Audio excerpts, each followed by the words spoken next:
So, my phone has a quite limited storage space. It's about 16 gigabytes, and every time I format it, the memory goes up around 12 to 13 gigabytes. And I'm happy. I feel relieved of the unnecessary burden. But after a month or so, I start to lose that free space again. Add in that I don't usually install anything new to my phone due to low storage space. Yet the storage keeps going down. The system just gets new information out of nowhere.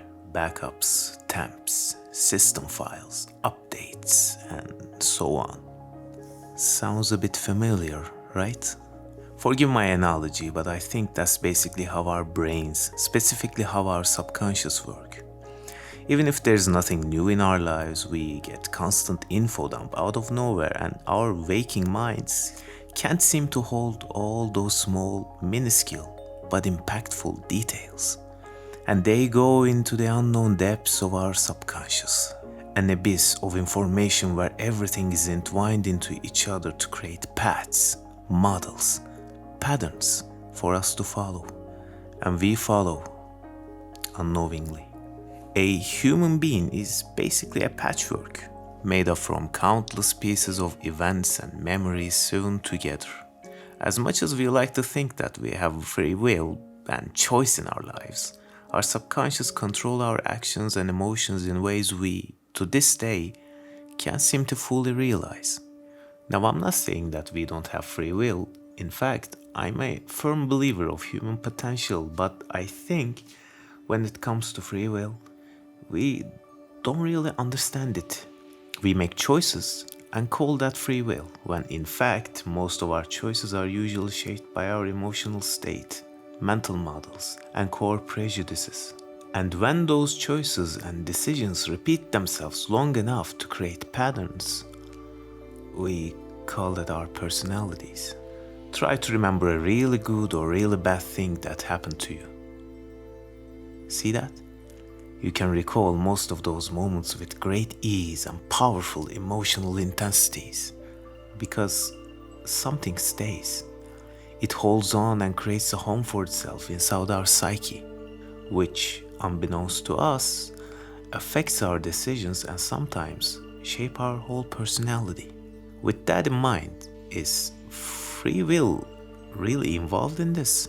Or are we living in a deterministic storybook with a set endpoint? I don't know, but I think free will is basically like a muscle. It's something we can improve. Whatever the answer is, it's not going to change the struggle of our existence. It won't end our daily battles, but it can help us fight better. For that, we need to understand ourselves and our inner workings, meaning we need to attain, or more correctly, improve our free will. Instead of just going through the motions dictated by our past and our social environments, we need to fight. Just as Carl Jung said, until you make the unconscious conscious, it will direct your life and you will call it fate. Yeah, we may be unfree. Most people will die without ever breaking the shackles of their own minds. We may be a simple biological process trying to survive using old software. We may be just animals with tools. It is what it is, and our hidden self will always play a part in our lives. Our job, our shadow work is to know and forgive ourselves to the point that things we thought we have left behind won't cloud our lives anymore. Our subconscious records everything, but it's not just bad stuff. There's good in there. Focus on that. Bad stuff, they're just lessons. They shouldn't dictate our future completely.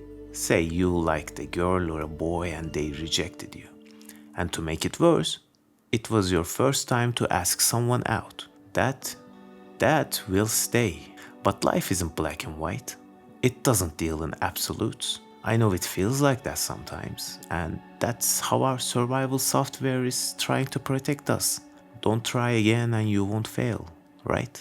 In truth, not trying is even deader than death. Now, I'm not saying that I know better than thousands of years old mechanism.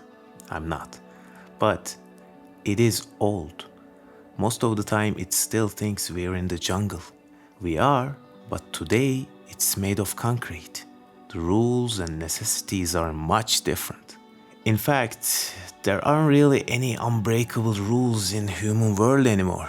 So make your own choice, the good choice. Believe in the importance of a better you. There's no easy way to live, but there's a right way. Embracing life as much as possible. Constantly proving and assuring ourselves that we will reach to the top, whatever that is. And then we'll plan for the next one. Always believing in ourselves that even if we fail and embarrass ourselves, make a fool out of ourselves, we will be okay. Isn't this what Marcus Aurelius meant when he said, "A man's life is what his thoughts make of it"? Whatever this whole ordeal that we call life is, there is a way to make sense of it, even if it's just a small amount. And we can find it in the wise words of Albert Camus.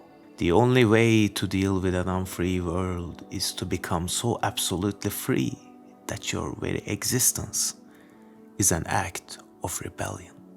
So, rebel.